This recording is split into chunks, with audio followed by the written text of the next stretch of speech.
This highly successful entrepreneur is also a well-known philanthropist. Michael J. Cudahy is my special guest next on I Remember.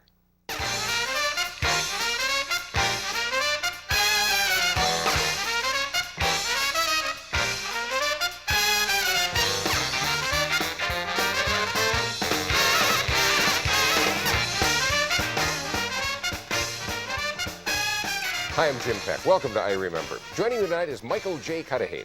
Back in the 1960s, he co-founded a small business. Now he tells the innovative history of Marquette Electronics in his book, JoyWorks.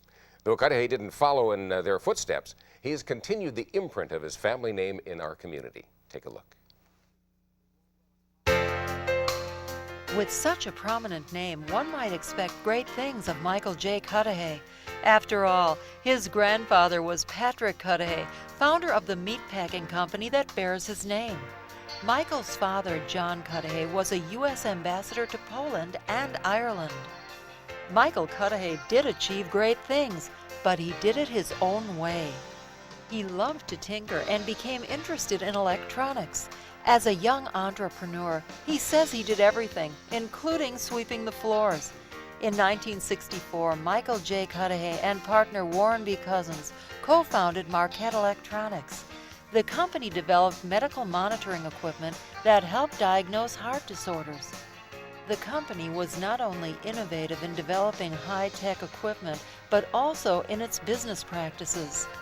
Cudahy's take on company policies and rules were contrary to the way most U.S. corporations ran their outfits. He wanted to create a climate where employees could feel inspired, free from many of the usual restrictions. Cudahy expressed a sense of trust in the workers and believed in the productive value of fun and creative merit in a bit of disorder. Later known as Marquette Medical Systems, the business was sold to General Electric in 1998 for more than $800 million in stock. Michael Cudahy left the company he co-founded, nurtured, and loved for over 30 years. He now has turned his energies to helping the community through the philanthropic efforts of the Michael J. Cudahy Foundation. Mr. Cudahy, I know you're a great supporter of education, and yet in the book JoyWorks, you kind of imply that you think you did better without the education than you might have had you been to college. Did you mean to say that? Well, you read that into the book, but I didn't really say that. I have great respect for education. As a matter of fact, I've tried to help the kids of this community in all kinds of ways for education.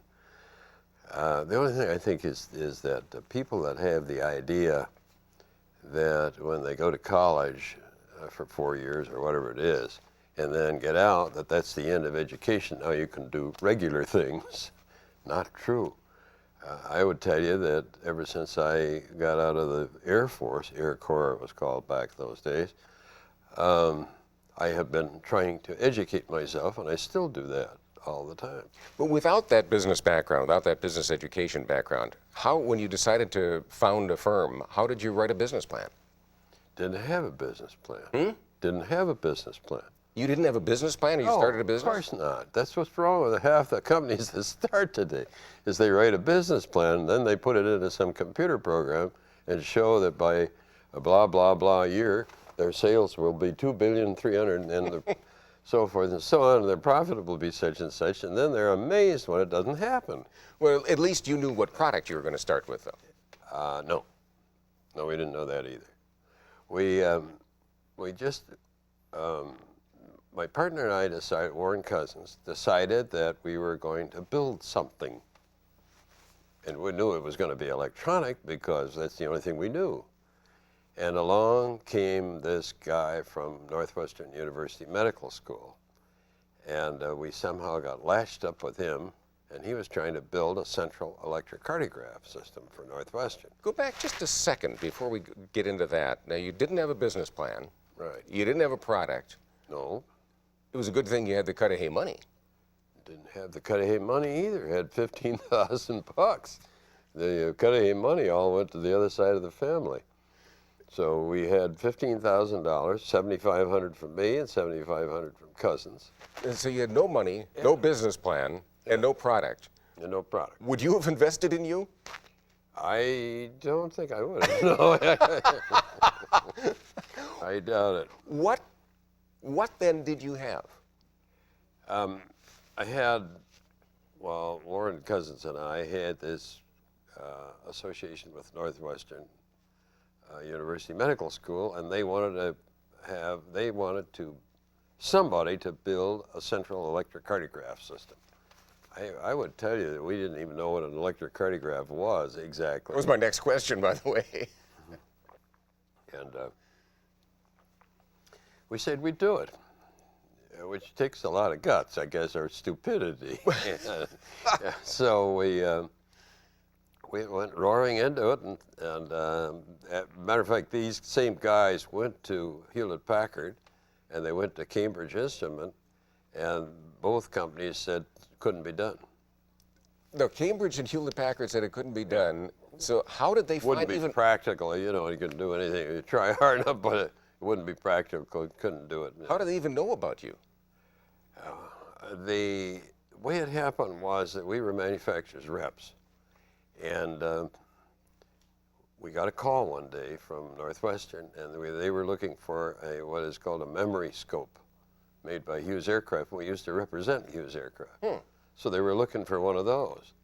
And my partner, Warren Cousins, got onto the thing, and he got to talking to this guy, Winnemark, and said, what are you trying to do? And one thing led to another. Next thing you know, we were having lunch with this guy, and the next thing you know, I was declaring, we'll do it. No, there had never been one built. That's right. So you weren't replicating somebody else's stuff. Yeah, I think Cambridge tried to do one in about the late 20s or early 30s. And after electrocuting a few patients or whatever, I don't know what they did. But Minor glitches. yeah, it didn't work. So was it a success right away? Did you just... No, it was a terrible failure. It didn't work.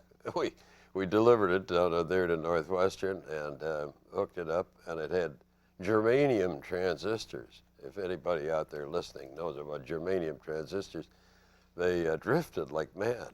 But we said, don't worry, the hospital is air conditioned, so it'll probably steady the thing. Well, it didn't steady it very much, I'll tell you that. And I spent about half my life underneath the console with a soldering iron trying to fix things. And the doctors got madder and madder, and the university said, we'll never pay you, and so forth and so on. We finally got it working. So you had... So that's your business plan if you want to know that. Hi, folks watching at home, don't try this. This man is a trained professional. They weren't paying you. You didn't have a lot of money to start with. Did you ever... $15,000. Did you ever... We were running short, by the way. We put more parts in it than that. But we finally got it working reasonably well. And then the Model B, or the second version, was one heck of a lot better. We put silicon transistors in that one. And then we started to roll. And what we didn't know about that thing, Jim, was that we had hit upon something that not only Northwestern wanted, but every other major institution, medical institution in the country wanted, because it was a huge labor saver, and it automated electrocardiography, which was it was all hand operated before that. So that was those are the long papers that would come out, and then the nurse would cut them. The nurse would have this little wheel cart, and she'd come up to the patient, up to their room, and then she'd hook it up, and these miles and miles of this paper would come out, and then she'd take the whole thing and stuff it in her pocket and go down, and then they had a cutting and trimming room down there, and they'd cut pieces out, and sometimes they mixed part of your electrocardiogram with mine. Oh, and good. All kinds of wonderful things like that. So ours automated all that. That was what really made it go. You were a tinkerer from an early age, weren't you? Yeah. Sure was. Didn't you invent or come close to inventing about the first clock radio? I'm not sure about that. I fooled around with it because how old was I then? Geez, I must have been about 8 or 9 years old, and I got an electric alarm clock, a telecron. If any of your viewers are old, they'll know what a telecron is. and a radio, and I hooked a bunch of wires in the telechron and made a contact system so that when the alarm went off, it didn't buzz or ring. It just made a contact and turned on the radio. And I suppose that I guess I thought I had an invention at that point. You were always doing things dealing with sleep. Didn't you didn't you invent something that carefully pulled the covers off of you? You read the book, I can tell. Well, that was a very funny experience. The clock radio got to be poo-poo because some kid in school had got one for a Christmas present out of some catalog, which of course defeated me, crushed me. And so I cooked up another scheme, and this was a scheme where I had a big electric motor at the foot of the bed and a bunch of string wound around the shaft, and then the string divided off with two big clips on the bed covers. And the idea was to have the thing go off in the morning and rip the covers off of me. Good way to wake up, right? Sure. Nice. Gentle, yeah. Yeah, the only problem was that the stop switch that I invented didn't work. And it kept going, and the motor and the bed covers and the whole thing went roaring across the room. And I couldn't stop it. And it was a terrible mess. My mother was furious. Oh, well. You were an entrepreneur at an early age also in the service. You ran kind of a taxi service. Yeah, I did because I needed money. This was a constant in your life, wasn't it? This sort of blows the theory that you grew up with a silver spoon in your mouth. Yeah, the silver spoon went to the other side of the family, as I've told you many times. But I had a rickety old cars during the war, and I was down at Chinook Field, Rantoul, Illinois. And I used to run a taxi service back and forth from Chinook Field to Milwaukee, and I charged as much as I possibly could and jammed the vehicle full of GIs who needed a ride home. So I got some pocket change out of that. One of the things you talk about in JoyWorks is the culture of Marquette Electronics, which became Marquette Medical Systems. Yeah. What is the Marquette culture to you? I think in a word, it's hard to describe, Jim, but I guess what I was trying to do is to make people not only happy with their job, but excited with their job. And I reasoned a long time ago that if a guy, imagine somebody's on their way to work and it's a boring job, and the guy's saying, well, it's a job, ain't it? I got a wife and 3 kids, I gotta keep working. And now imagine the other guy's going to a different company and he's bouncing along saying, I can't wait to get there. I'm gonna knock them dead. Which do you get more work out of? I mean, it isn't a question of a time clock. We never had time clocks. You never had time clocks? Never. Well, you don't hire people for how many hours they put in or minutes they put in. You hire them to get a job done. And if they do the job, who cares what time they come to work? So we didn't have any time clocks at all. But anyway, my point is that if you instill this feeling of accomplishment with everybody, and we used to go to great extremes to do this. One thing that we used to do is if a guy didn't like what he was doing, we'd put him on another job, or we'd send him to school so that and we had classes, and we had a lot of the professors from the colleges around here teaching up at Marquette. In fact, a few people got master's degrees while they were working at Marquette. You were always ahead of your time. But what did other people in the manufacturing business, your colleagues, your friends, say to you when they found out you didn't have time clocks? Well, they all thought I was nuts. I mean, are you going to trust them? The problem is, if you look at a bunch of people that work in a factory, yeah, there's always about 1 or 2% that are trying to cheat on the whole thing, or don't like their job, or whatever the problem is. They're just mad at the world. 98% of them really want to do a good job if they have a fun job to do. And so if you follow that, then all these rules and regulations are foolish because everybody's trying to do a job, especially if you have a little profit sharing, which we did, of course. Again, ahead of your time. Oh, I don't know. I think that others did profit sharing long before I came along. You had a unique idea, at least unusual if not unique, with the lunchroom. Your lunchroom was not exactly the typical factory lunchroom. Oh, heck no. In the first place, there were no fluorescent lights. They forbid fluorescent lights because it's awful. Yeah, I know, it's unfriendly. And secondly, no PA system, no paging system. What if somebody wanted to get a hold of somebody? Oh, the plant manager came in when this thing was being built, and he says, "Oh, we're going to hook up the paging system in here." I said, "We're not."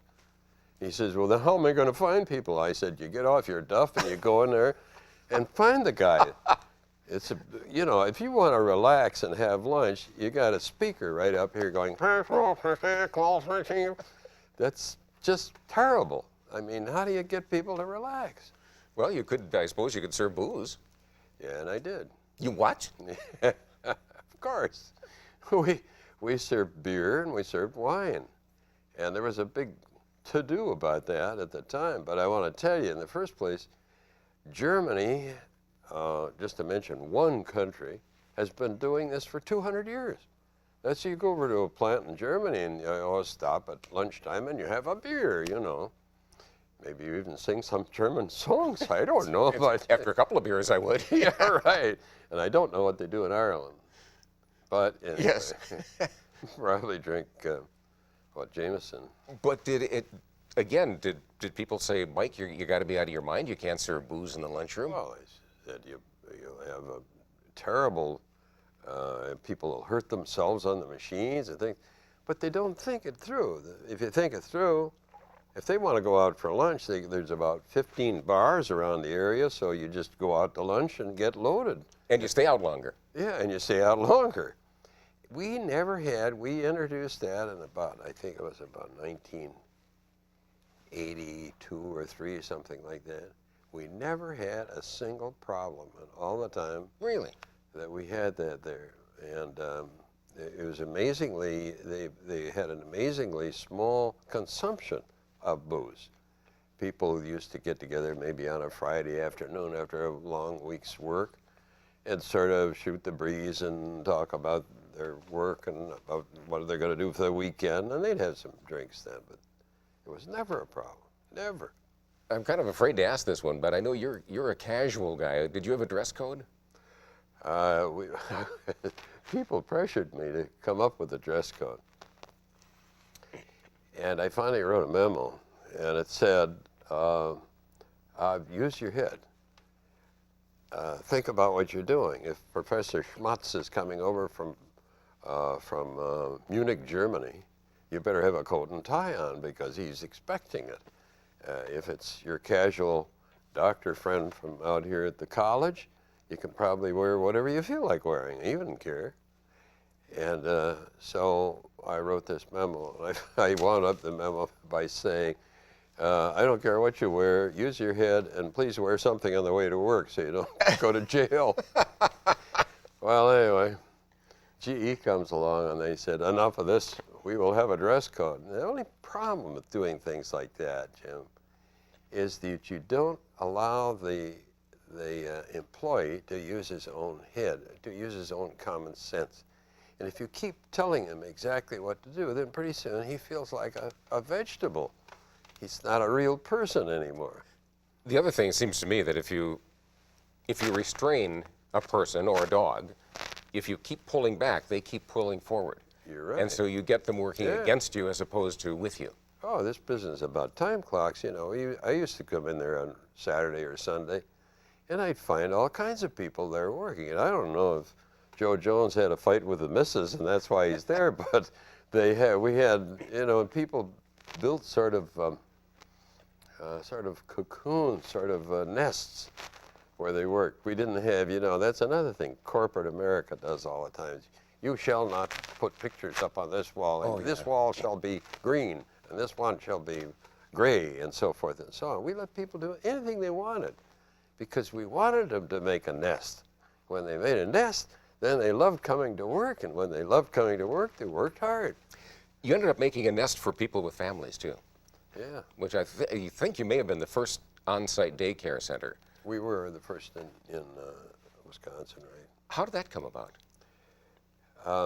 My daughter was pregnant, working at the plant, and she said, gee, Pop, what am I going to do when the baby comes? And I said, I don't know, that's your problem, kid. You know, and you're wonderful. Being a kindly father that I am. I won the Father of the Year award for that year. And then she had another gal who was pregnant and also had a child, and they nagged and nagged and nagged. I finally said, get out of here, I'll do something.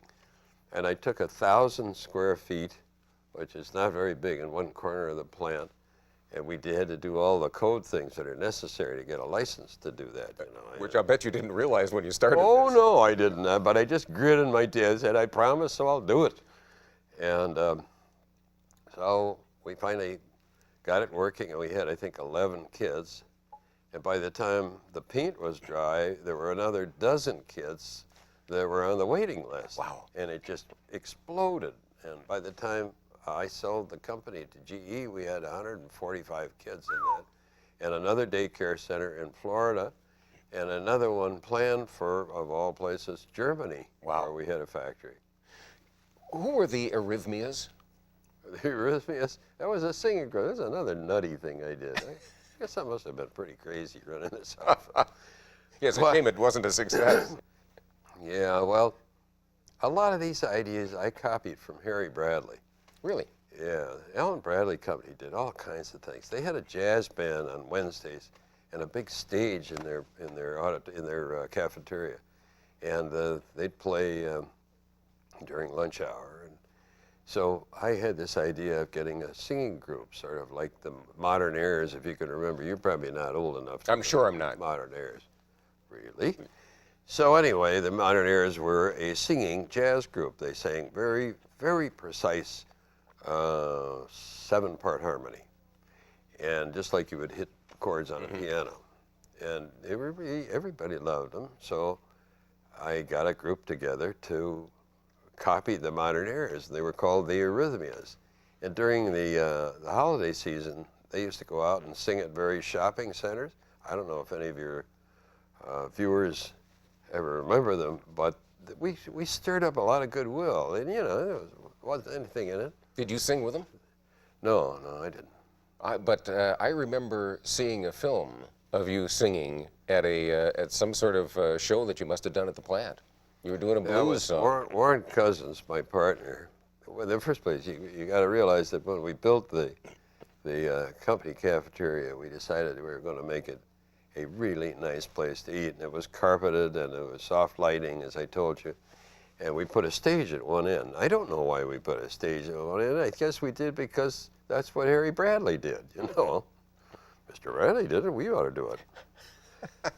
Anyway, Warren Cousins took a look at that stage, and he started to get ideas, and he thought he was Cecil B. DeMille anyway.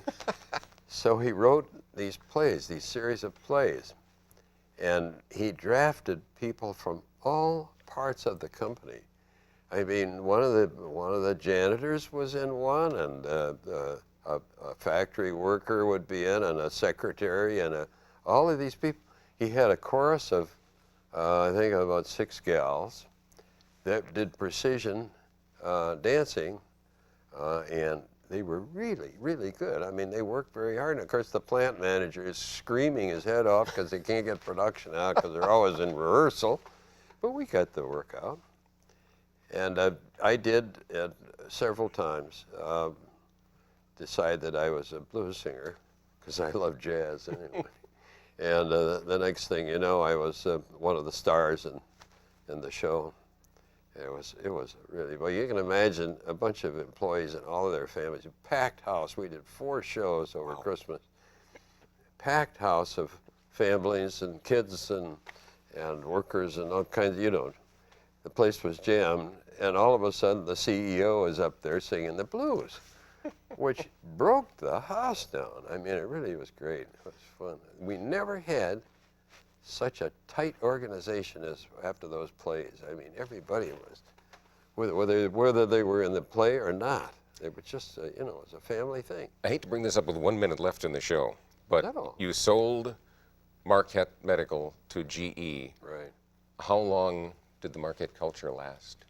About 3 microseconds. Jack Welch said, "Why would I ever change that company, Mike?" And 5 seconds later, they changed that company.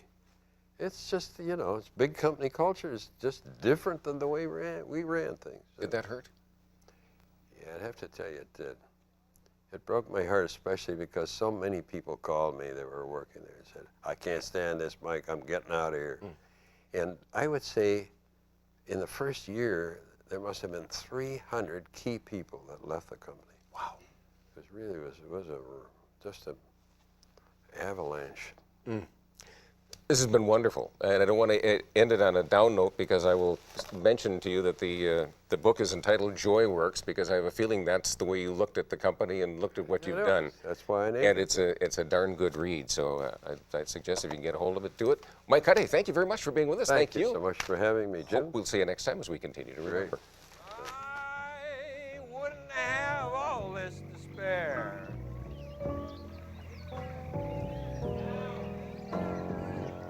I could have had 3 wives, 11 children.